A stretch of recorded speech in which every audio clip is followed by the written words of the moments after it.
আলাইকুম রহমতুল্লাহ। আজকে একটা বানাইছি জিনিস সবাই পছন্দ করে, সবাই খাওয়ার জন্য আনন্দ থাকে সবসময় মন। দেখেন আপনারা একটু ঢাকাই সবাই দেখতে পারেন। দেখেন, এটা হলো আজকে মনে করে সামনে বানাইছি, যেখানে দিছি ধনিয়া পাতা, ধনিয়ার গুঁড়ি,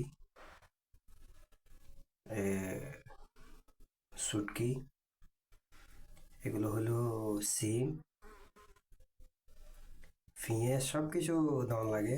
কষ্ট আছে বানাতে, কিন্তু খাতে অনেক স্বাদ ইনশাআল্লাহ। আর সরিষার তেল, এটা হলো বাংলাদেশের সরিষার তেল। এটা বাংলাদেশের সরিষার তেল শেষ হয়ে গেছে, এটা ফুটে গিয়েছিল 1 কিলো, শেষ হয়ে গেছে।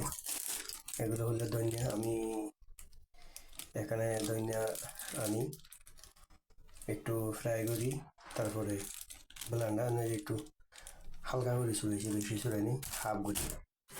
দেখেন,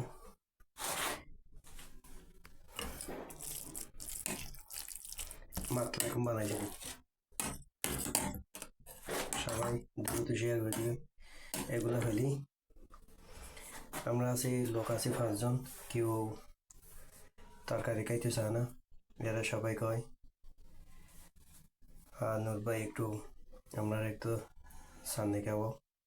ঠিক আছে, আজকে দেখি টাইম ফেলি গড়িতে পারি, টাইম তো সময় লাগে পারিনি, টাইম লাগে। এগুলো তরকারির তো বেশি টাইম লাগে, কষ্ট।